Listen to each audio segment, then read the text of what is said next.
This week, guys, we're joined by Jason, one of our long-term members who has lost over 70 kilos with us so far. What an amazing transformation. Jace, tell us a bit about yourself.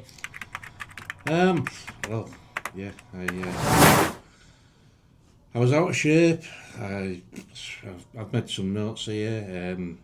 Health problems. I had high blood pressure, verging on diabetes, fatty liver, and basically I was a big bloke. My waist size was a 54-inch waist, and I'm only 5'9". So Jace, like, when did you? We'll obviously dive into that a little bit more, but when did you start with us?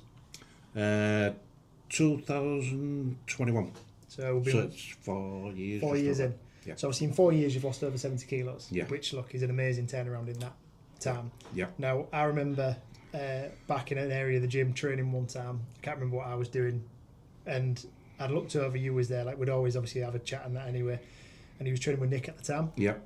And I remember looking at you, and it was an effort for you to get up off the floor, from doing an exercise. It was a massive effort, just walking through the door. I arranged to meet Nick, and I came to and he met me at the reception, and I had to have a sit down and rest halfway to the back of the gym. Got you. That's how out of shape I was. Walking upstairs at home, I had to have a sit down at the top because my legs, I just ached everywhere. It was a real bad place I was in. You don't realise it at the time until, well, I'll come on to why I made the decision to come to the gym. It was a big effort. But you see, 4 years later, obviously, we've even trained together, and I've seen you obviously multiple times, like turning up. At the beginning of it, knowing that what we was potentially in there and having like a mixed bag of being of people with abilities. Some people was going to be sprinting, and you knowing that, okay, you're not going to be able to keep up with them. But I always remember there was a time where I was on a treadmill next to you, and I was running at like 20 kilometres an hour, or trying to. And, you was in part of this session, you was then walking, but you finished your minute and was encouraging me to keep going. Yeah. And for me, I just think to myself, like, this, like, for me, that's a real, like, sort of value moment there, because you didn't turn up knowing that you was going to, like, run as fast as everybody or lift heavier than anybody else. You turned up because it was like there was a group of lads in there having a good crack. Yeah. And you turned up for that 60 minutes. So, and I think I'd said, like, it doesn't matter if people are running, if people are walking, all I want is people to be moving. Yeah. And at the end of that, we did that for like 3-4 months. At the end of that, you was running. Yeah. And you enjoyed it just like everybody else. You was part of the team that was in there. And obviously you've gone from strength to strength even since then. Well, yeah. Yeah, well, the main aim was to get me moving. Just to be able to walk down the street and go shopping without looking for the nearest car parking spot to the door. Yeah, I get it. It was just, getting moving was the big thing. And I'd come to the gym, I didn't look at the weights, I didn't do anything. I walked straight past the weights for almost 2 years and rushed straight into the back room. And I was doing functional work. Yeah, and some of that is, I could cry thinking about how hard it really was. But you've just got to. I was in the mindset, and I still am, where I'm not going to give in. And I might just walk, but I'm moving. Yeah, get you. That's the big aim. Yeah, good. What was the deciding moment that got you into? Okay, like I'm gonna take action now. I'm not just gonna continue, because obviously you work as well full time. I know you work away. You've got a lot of travelling to do. Yeah. You go around auditing, build projects, making sure that everything's done as it should be done. Yeah. So I mean that's a physical job in itself, because you've got to be up and about. You've got to be able to walk around these sites and move. Yeah. So what was it though that got you to where you was like, right, today, tomorrow, I'm going to take action now? Right. We'd been through COVID. 21, we was coming out of COVID, and I've booked a little caravan holiday with all my kids and my grandkids. 6 of them now, but and we took a walk. And it wasn't a long walk. We was going to the clubhouse or something like that. And my now 13-year-old, she dropped back with me because obviously I was pushing up the rear. I was just plodding along, doing my best, sweating, everything. And she says, "Come on, Grandad, I'll walk with you because I know you can't walk very fast." And I went back to the caravan that day and I just cried. And I said, that's never going to happen again. So that was my first driving factor, was the grandkids. I didn't want to be the granddad that, I feel sorry for you, I'll be with you. And I just didn't want to be that person. And then I took this job. I'd obviously been working away, and with COVID, I decided to come back home after 30 years of working overseas and everywhere. And they said, "Oh, well, you go into York. Go and have a look at that building in York." And I arranged to meet someone, and they said, "Oh, the car park's over there, and we're going to go and look in that building up there."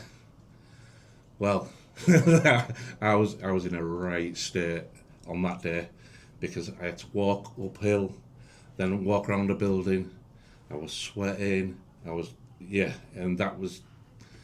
I thought, no, we really do have to do something. So, because as well, like the big thing in your journey, Jace, is you've not just lost over 70 kilos, you've changed and adapted your training. Yep. You changed your body composition. Yeah, so you've actually gained muscle as well during that point. So if you actually looked at like the amount of like weight, like bad weight, fat that you've lost, for example, that'll be way more than the 72 kilos that the scales are telling you. Yeah. And you've gone from, I mean, I see you now on a daily basis coming in, doing chest, back, legs, everything in between. Yeah. There is nothing now that you can't then do within the gym. No. You know, which what you say like 4 years ago, the position that you was in to where you are now is monumentally different. Like people genuinely say like, oh, it's life changing, but it genuinely is. It really is. And that's where locking myself in that back room twice a day for maybe an hour. When I say an hour, at first, it was maybe 10 minutes work in that hour, and the rest of the time trying to breathe. So I really did build myself up. And I was building up not only stamina to breathe and move, but I was building... Because people tend to see a big bloke, they tend to think you're strong. And you're not strong. You're not strong underneath. Your muscle, it was all fat. So I had to not only build up the stamina to be able to breathe, but I had to build up the muscle so that I could lift weights. And there was a bit of pride in the fact that I didn't want to come outside and start lifting weights, because I want at the stage where you thought you needed to be. Because I'd be looking at the lower end of the rack rather than look at that big bloke lifting the blooming 2 kilo weights. That's where I live. You know, and I felt a bit self-conscious about all that, so I had to build everything up from the ground up. I mean, it's seriously inspirational losing 70 odd kilos. I mean, I see you in the morning when I come in occasionally to train. I also see you on the night, so you are doing like 2 sessions and then putting all the graft. What's one thing that's consistently, like even now, like now you have lost all the weight, what's one thing that consistently keeps you turning up? Because you do turn up every day. It's a little bit of a social event now. I've got training partner Duds. Big shout out to the Duds. And Chloe, she's been quite away with me. She's done about 4 years as well. And I didn't want to let them down by not turning up. And it gets a bit of the banter, and as you said, because I stopped drinking really, because I stopped going out and socialising, this became my life. So and that's what keeps me going, and somebody to talk to. We share problems, we share everything. Share saunas. Yeah, share saunas, jumping in and out the ice bath. Yeah. I think the thing is as well, Jace, for me, like obviously you're in a gym. Obviously over the years I've seen people come, I've seen people go, but then I see people now that come and they're in, let's just say, like far worse shape than a lot of people out there. But then they got the hardest road, the longest road ahead of them. But then these people like turn up at the right point with determination, and make the biggest change, yeah. and then inspire other people to do it as well. The thing is like, as much as like this has been a journey of 4 years, and like me and you have spoke before, and you keep coming now because you know that health and fitness and strength isn't earned, unfortunately, it's rented by all of us. Yeah. But you've also got progress that you still want to make. Oh yeah. So it's not as if like you're at the end of that journey now and it's just like, oh, I'm just happy to be where you are. You've still got a hill to climb. Yeah. You've still got obviously a challenge in front of you, which is, for me, obviously it keeps you motivated, it keeps the people around you motivated as well. Let's go back a little bit further. What was it when you was a kid? Like, I know you're into all sorts of stuff, but when you, like, what point in your life did you say, for example, like, stop if you've trained in the past or been physically active? It was just a bit of a sedentary lifestyle, working away. I was living in pubs. I was socialising because you're with a set group of people that are all away, so you're all thrown together, and the pub is a common factor. I think that's what sort of sent me down the... And you don't even see it coming. No. You really don't. I'd say the first time you notice anything is when you visit the doctors. And I used to have colds and things like that, and you go to the doctors and they say, get on the scales, and oh yeah, I'm a big bloke, ha ha ha, and laugh it off. But then they turn around and say, well, you're going to have diabetes, and you might lose your toes or your legs through diabetes. So you take a big step back and you think, okay. Then there's the blood pressure. You're going to have heart attack. But as I say, when it comes to thinking about things, that wasn't enough. It was the fact that I didn't want to be not here for my grandkids and other people. It does creep up on you. And you don't realise, if you get on top of it at the beginning, it's a lot easier than leaving it while you're 50 plus and a lot of weight to lose. Whether a lot of weight to one person might be 2 or 3 stone, or it can be 12 or 13 stone. And now people even say, they say, well, when are you going to stop losing weight? Well, I think that's one of the daftest questions, to be honest, because I don't know.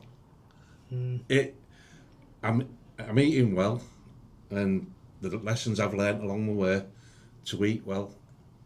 If that means eating well, you lose weight, well, obviously that's what my body wants. I guess what I'm saying is I'm looking for that plateau eventually, where my body will level out, and it'll say, right, enough is enough. You're doing enough exercise against calories in, calories out, and all, and that's where it'll stop. So, I think for me, Jess, like, it's obviously been a journey, which obviously, like I say, I've seen you obviously coming in struggling, just even being in, to then being able to like run next to us on a treadmill, I think, kind of like get in there, it's great. Then seeing you in the gym 12 months after that, doing splits, encouraging other people as well. And I walk by the treadmills, I'll see you and Duds there. We'll share a joke, share whatever the latest is on whatever it will be. For me, it's people don't. I don't think you've obviously explained it there. Like, people don't understand like how the health becomes so valuable.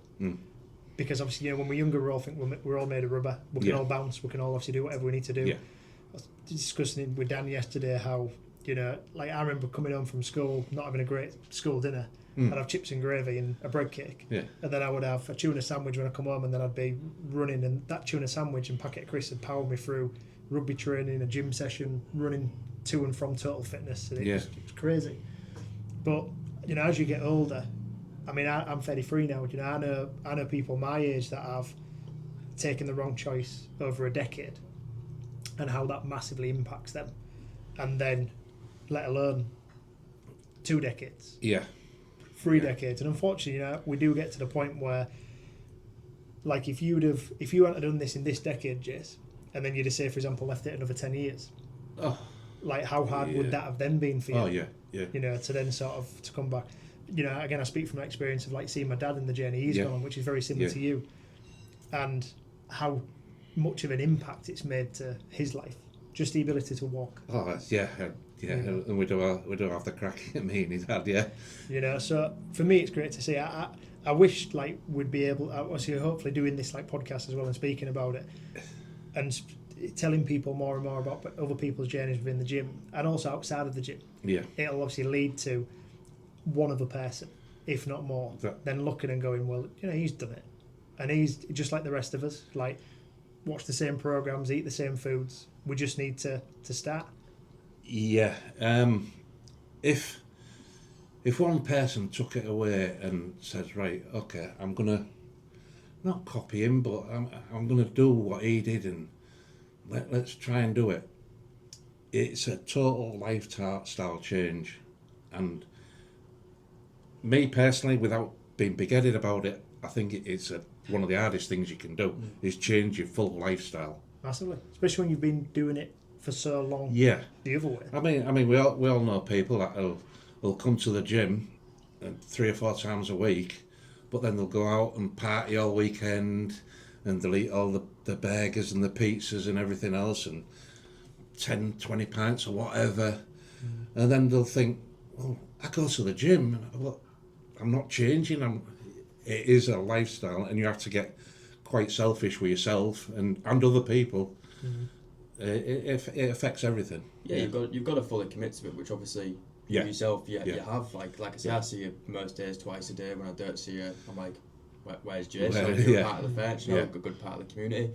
If you could go back to the start of your journey and speak to yourself at the start of the journey, what's 3 pieces of advice that you'd give yourself? The first piece is it's not going to happen overnight. I couldn't put a time on how long it was going to take. I'm still 40 years and I'm still going. That'd be the first one. I'll never put a time limit on it. 2 is, if you go into the gym and you're making the effort there physically, well, you have to look at the diet, and the dieting is a different ball game altogether. I'd say what you eat is harder than running a mile. So that's the 2 biggest things. And 3, I'm going to enjoy this, whether you're out on your feet and you're gasping and all the rest of it. You look back and you think, well, I did an extra couple of seconds then last week, or wow, I wonder what we're doing tomorrow. You've got to enjoy it, and you learn to enjoy it. Did you ever, obviously during this like journey that you've been on, think, I can't do this? Oh yeah. There's still many things that I do. Again, the duds. It set me a challenge by Christmas to get up and down off the floor into the press up and stand up 20 times, because he knows right now I can manage about 10 and then I'm out of breath. And we maintain that one of the hardest things is to get up and down off the floor. Oh yeah. Especially, and I always put it down, I'm 56. I'm no spring chicken. I can't bounce like I used to. Yeah. So it is a muscle stroke cardio thing, just doing that. You know, like your life now, Jace, at 56, obviously, because you know you didn't turn like say 30 and all of a sudden put like loads of weight on that affected your life. So obviously it was a growing concern. Yeah. You know, 56. Are you living better now than what you did at 46? 100%. Yeah. And I think the thing is for me is like we all get hooked up on like length of life and people going, oh well, they had a good innings. Yeah. You know, there was 80 odd, there was 90 odd or whatever.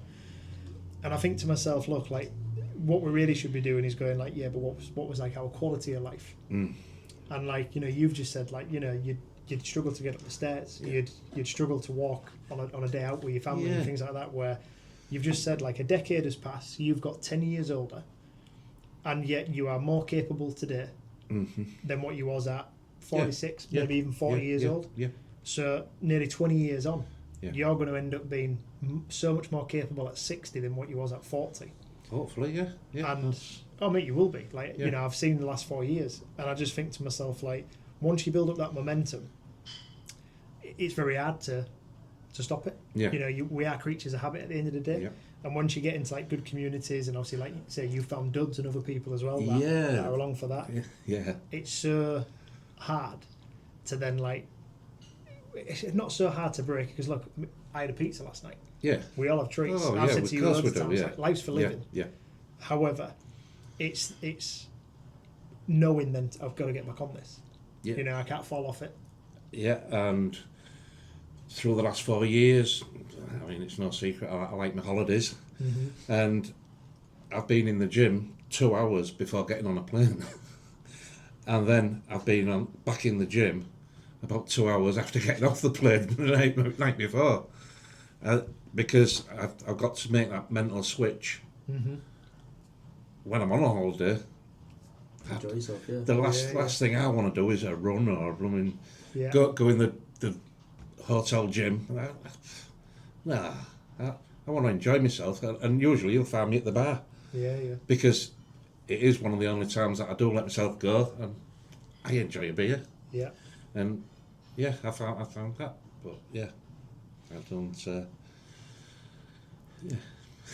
I genuinely like. I know a lot of people will see you in the gym. And I said this to you before. Obviously, we started filming this episode. Yeah. A lot of people see you in the gym in either at 4 a.m. in the morning or whether it be 5 p.m. in the night.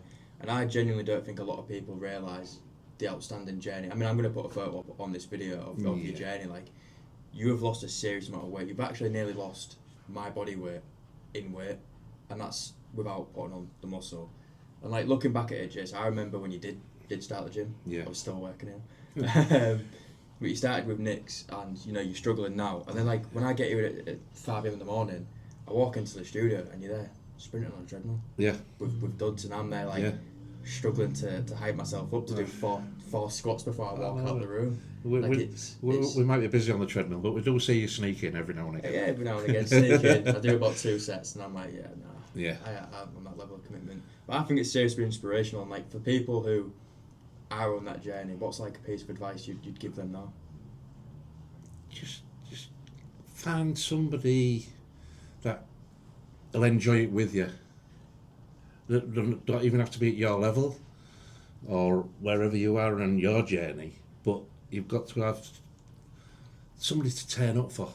A bit of a team thing. Somebody who's they're gonna rag you if you don't turn up, and likewise they're gonna praise you and blooming, come on, you did real well there, because you don't always see it yourself. You don't always see what you do. When you're lifting weights, you know you've lifted a good weight, but when you're doing the physical running and ski erg and all the rest of it, you don't realise how hard you're really training. And how much effort you're putting in. Yeah. Because obviously you'll have people, Jace, around you. Like I know your lads come here before and train and stuff like that. And like you say, you brought a few people with you. But say, for example, like your partner. Yeah. Like they won't really have any kind of idea about how much like work you've put into your training sessions unless they've been stood next to you. And again, like I say, like I've been there where there is exercises that we've, say, for example, put in place that I know have been difficult for you, but you've done it. Yeah. And it doesn't matter if the person next to you has done 10 and you've done 1. Because then, like you say, the week after you've then done 2. And like having that mentality though, like again, for me, and like Riley's just said, like unfortunately we have to be, we're asking questions about like what would you say to somebody that needs the motivation to then do these things. But it's like, we should all do them. Even if we are, big into, say, for example, like the complete opposite of say, for example, being like massively active and training, would say, for example, be sedentary and like gaming, for example. And I love to do both. Yeah. But I know that I can't just overload one of them because this is going to then suffer. Yeah. And then, I'm going to end up falling in terms of like strength's going to drop and weight's going to go on, and then it affects my sleep and it affects my mind and it affects everything else. And the thing is like I said to you before, like I've been in training sessions with you where you've said, keep going. Yeah. And I've looked and I've thought, whoa, like, I thought he'd have been struggling more than I was. Yeah. And you've then encouraged me to do it. Big Jace is saying, come on. But the thing is for me, Jace, it was like that cemented what that meant to me in terms of like, I turned up every Sunday just because it didn't matter who was going to turn up. Yeah. I didn't know if 4 people was going to turn up or I was going to have 20 people turn Yeah. up. I turned up, put something on because I was like, ultimately, I just want to get everybody moving more and more Yeah. and more. And we had people in there that was like struggling to run at the beginning, sprinting at the end. Yeah. You know, and like I'd always try and obviously lead by example and go like, this is how much effort I'll leave nothing Yeah. in. I'm going to put everything out, and I just want people to put the same in. And again, like I used to give a little bit of a talk at the end of it and say like, this is what I'm looking for and so on. But I like to think like a lot of people took stuff away from that. Oh. And then continued it like in their own way. Definitely. I know, like, you know, there's a couple of guys in there that I even like had words with because I was like, listen, we shouldn't be doing this before this. We shouldn't be doing that before it. Because for me, it was like, I see so much effort getting put in. Don't ruin it by doing that. Yeah. By doing that. And again, so that for me circles into my next thing. Like, how much have you learned in them 4 years? About yourself, about health, about you know, everything. And throughout the journey, coming to the gym, I've got some sort of switch in my head that I will drive myself. If it means I do one, I do one. But it's what I've done. If I do 10, absolutely buzzing. It's great. I had to learn how to regulate my food. Again, what food to eat, when to eat it. It's a total lifestyle thing that I had to learn how to live, really. And become a little bit selfish, I think. I think because nobody's going to do this for me. And there's that many distractions for everybody not to do it against the one or two that'll drag you in. Yeah. So you have to, I think that's... You say about being like selfish, Jace. I think, yes, you can be selfish in certain moments and things like that, but then I think to myself ultimately that you doing what you're doing is the complete opposite of being selfish. Because let's just say, for example, you said one of the main reasons that got this started for you is because someone who you value dearly has dropped back and said, I know you can't do this. And you would have obviously gone through like an emotional thought process of like, well, what does that actually mean to me? And I'm guessing, just Brian, correct me if I'm wrong, but you would then in that moment or at some point thereafter thought, if I keep doing this, at some point she's going to be walking on her own because I ain't going to be here. Yeah. And, you know, so I've got to push back on the idea of being selfish because ultimately you've made the most unselfish decision because you could have done all these things which are so easy. You could have bought this and drank this and just done these things which are so easy of like moments of comfort. But you've turned around and given all them moments of comfort up. Yeah. You've then obviously then done something extremely difficult in terms of like start the journey, take your first step and then that one foot in front of the other to ultimately then extend your life because no one can turn around and go, you won't have added years to your life in changing what you've changed. Hopefully me, when I say this, I see it as being selfish, but I'm hoping that me being selfish develops me as a stronger, fitter person that'll benefit my family and the people who I care around me. 100%. That is, 100%. and that is my drive, because age is creeping up, and you don't know, you can make them decisions. That's, and the doctor did say you didn't know how long, you know, heart attacks can happen, diabetes, you can lose legs, and when all the pieces of the jigsaw start dropping in, that's when you have to make a decision and withdraw from a little bit from society and look, be selfish because I have to do this. This is for me to benefit you. Yeah, 100%. Because the thing is as well, like if people was around you and they were, say, for example, like you go where work you mentioned. Yeah. If they were to be turning around going, oh, well, I know like someone made a comment about like how much more weight you're going to lose. Yeah. And it's like, well, whatever's enough. Yeah. If say, for example, somebody was to have ever like pressured you into, oh, well, just have a beer. I'm not saying they did, but what I mean is like, that for me would have been a very selfish act on their behalf. Yeah. Because you're on this journey, you're trying to make this big change. Yeah, and it still happens on I get my mates phoning me up and we're having a night out on Friday night. Well, no, I've got the grandkids on Saturday. I'm going to the gym. I've got to do this. I've dieted all week. Why do I want to throw it all away? And yeah. Sometimes I've got one real good mate who I had to sit him down and say, look, I know we was big boozing partners for nearly 30 years. I'll come and we'll go for a coffee. And he looked at me and he says, okay, if that's what you want to do, just tell me that. Whereas previous, I'd probably say, I'd give in. I enjoy a beer, I enjoy socialising, but yeah, it's just a decision, whole lifetime change. Doctors, you said obviously you'd spoke to them in the past and they've given you all these worst case. Yeah. When you've been recently, or the last time, for example? They still call me in because I'm still on the register for diabetes and all the rest of it. They look at me and they say, oh yeah, you go to the gym. Yeah, how many times do you go to the gym? Well, twice a day most days, probably about 10 sessions a week. Oh yeah.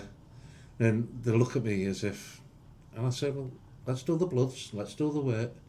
How much have I changed since last time? And it might be a stone, it might be 2 stone, but they still don't believe, and I think that's society general, because most people they'll go on the 6-week diet and all the rest of it, but for somebody to turn around and say, well, I go all these times, I'm doing all this, I've lost all that weight, to say that to a stranger, they go, oh yeah, of course you do.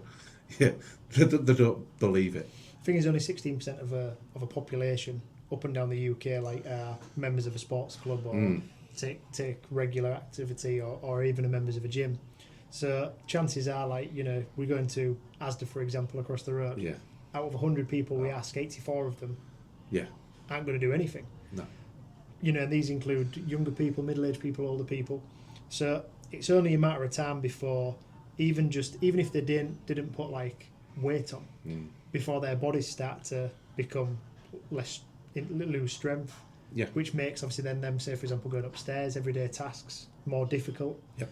And they don't understand that until obviously, like, you know, say for example, even when they go to the doctor, and I think the thing is when you go to the doctors, most times doctors just shrug it off. Yeah. Because there's a tablet that can give you. There is an injection you can now have. There is an easy fix. There's a Band-Aid basically. There's a prescription. Yeah. They give you the prescription, and then you're next on the list. And for as you say, most of the population, that's what works. And I always say, well, if you was a member of Weight Watchers or one of them clubs, but you're a lifetime member, something ain't quite right. Not in my head, it ain't right, because you don't want to be a lifetime member of losing weight. You want to see progress, and you hit your goal or whatever.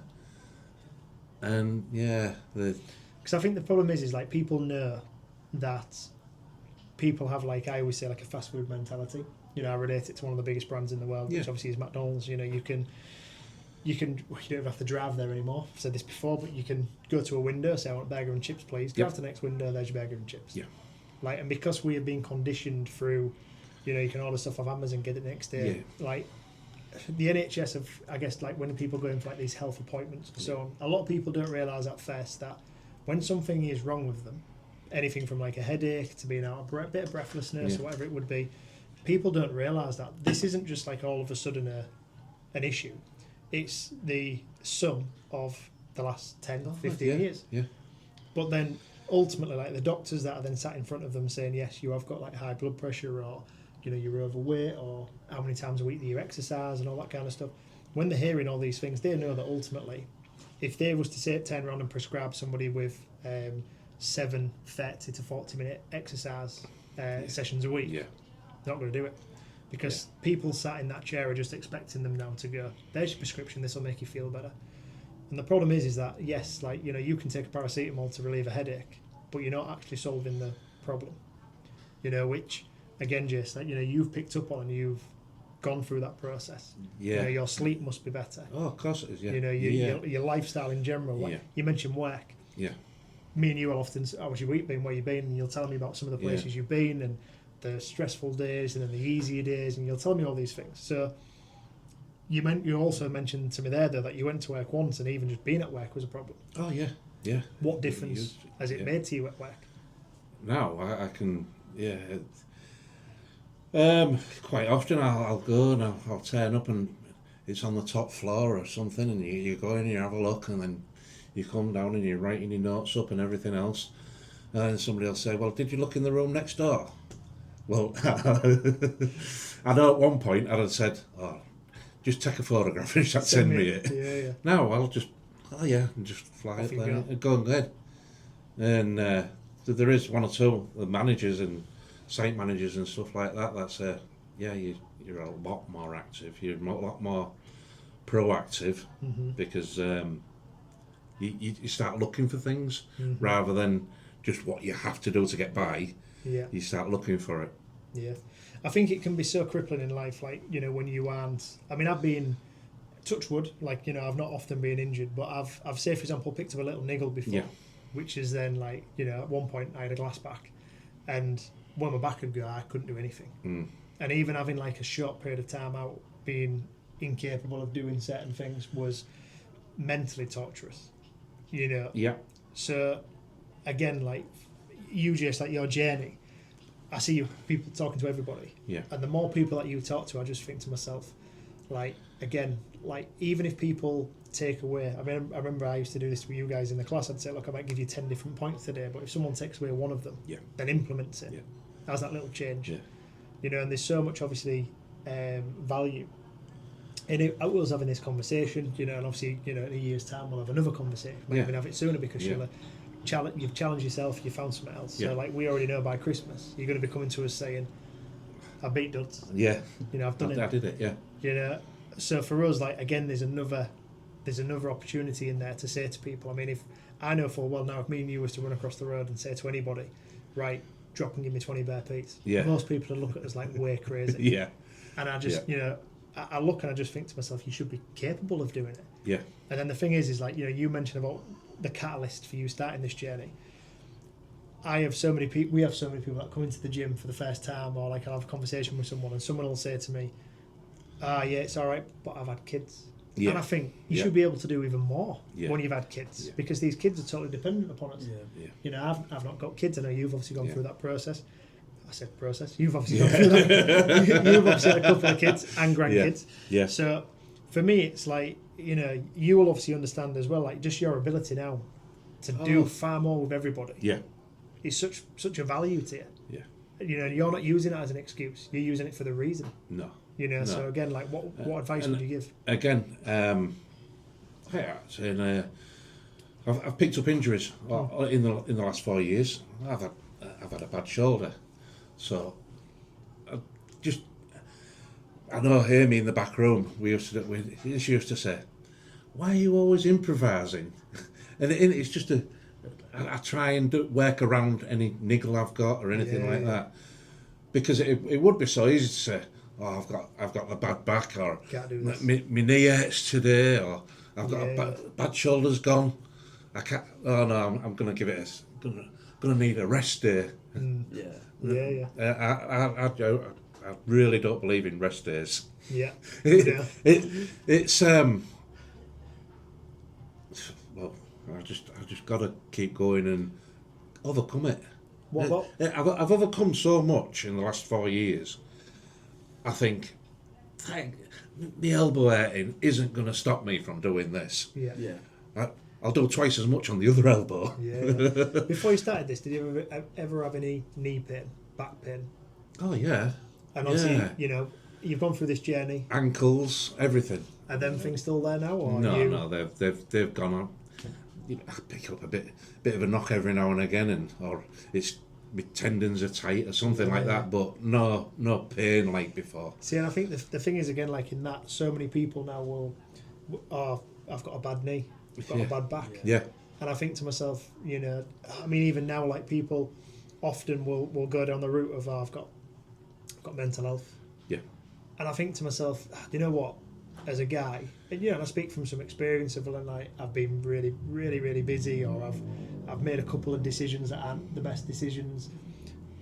Whether that be a couple of years ago when I was like mid-20s. I remember going out on like a night out, and a night out leading to like a stressful Monday, and then a lazy Sunday, a stressful Monday, something else, and then by Wednesday I'm having a really bad day. And I know people that have pulled this mental health card, and I'm thinking to myself, you know what, like you're overstimulated, you are under-muscled and under-trained, and you're in a position where you've just had like too many bad things go wrong, and all of a sudden, like I say, like it's the bad back card, it's the bad knee card, it's the full excuse of can't do any of these things. Another thing I found with coming to the gym is because maybe I'm so focused on myself, my worries, and I've been in some dark places over the last few years, but that for that hour and a half, it seems to go away because I'm concentrating on trying to breathe, and for me, it's a really good thing for the mental health. Yeah. And I spoke to quite a few of the lads, and once you get past the macho-ness of the gym, and lads start opening up. Yeah. And we talk to each other, and you're having a bad day, mate. Yeah, but you lost your job last week. Yeah. Well, there'll be another one in a week or so's time. You'll be all right. And talking it over, that is... Yeah, it helps a lot. It is a big thing. Because one as I say, we talk about the macho-ness of a gym, but when it gets, let's say, my age, throw in the age card in again, I ain't got no macho-ness, I ain't got nothing to prove to anybody. So what you see is what you get, and if I'm feeling down, I'll talk to you and say, look, I mean, my mate Dodds again, it's been a really good, sometimes shoulder to cry on. And you do, and that is training for your mind as well as your body, and it's all linked. Because if you're feeling down and you're thinking about other things, you can hurt yourself. Yeah. Physically in the gym, and I think that's really I good totally thing. agree. I think a lot of times it's easier to go find 101 reasons why not to do something. Yes. But it's just as hard to find one. Well, it's easier to find one reason to do something. Yeah. Obviously for you, it was your grandkids. There was 100 other one reasons why you should have. Yep. But that was the main one for you. So just to sort of wrap up this video, like Jason, what's your goal? What's your next step? Apart from the 20 burpees. Just to keep going, keep motivated. I just want to keep going and keep see how long I can keep this up for. Really, 60's around the corner. I'm hoping I'm still doing it. I'm hoping that my grandkids can come along to the gym, and one I tell people, I say, I want to be the best looking, blooming, fittest granddad in the schoolyard, saying, that's my granddad. I'm like, no, get away. And it's that keeps me going. It really is. I think people will be amazed at especially when they see like the picture. Yeah, definitely. Of like your before and after so far. I say your before and after, like you're still in that journey. Like you've already just explained. I think, like I say, people will be amazed by it. I hope people take obviously a lot of motivation from obviously what you do, and I think obviously the next time again that we get you on and we put that post on to say, there you go, look, you smashed that next goal. What's the next goal? I think, like I said, if one person watches this and then understands that it's a process, it's a journey, like we're all very similar in ways, we're not too dissimilar for each other, and if they then realise that this place is an open, friendly place where people can come, and yes, we have got our own thought processes that are potentially going to be ahead of us that we've then got to wear down. You then discover that there is, I mean, even us, like we're still finding our way in this. Like every day's a school day. Yeah. Every day's a new challenge, every day's a new conversation. Yeah. And there's so many people in here now that didn't know each other when they first started. Exactly, yeah. That then, even if it's just enough to go, hey, how are you? Hi, goodbye. People are always... Again, we're going back to the one person. If that one person sees this and sees my photographs and all the rest of it, and here's what my journey, They might be right at the start of their journey, and if one person comes to me and says, "Look, I know you struggled. You've told the world you struggled. How did you overcome it? How?" And if I can just give anybody any bit of advice, or, well, if you come on this treadmill here and you press that button and you do this, and then maybe next week you can up it by a notch, and just keep going. You'll be all right. And it don't last long. It don't last long, and then you can go back to your TV and your sofa. And I just want to, like, one person to take something away and be encouraged by it. Yeah, I definitely think they will, mate. Seriously, well, I'm proud of you. I know Jack's proud of you, and certainly your grandkids and your daughter will be proud of you, and your son, obviously, and not to miss him out. But yeah, thanks for coming on. Appreciate your time, and honestly, seriously inspirational story. Not a problem. I'll see you in the gym. Cheers.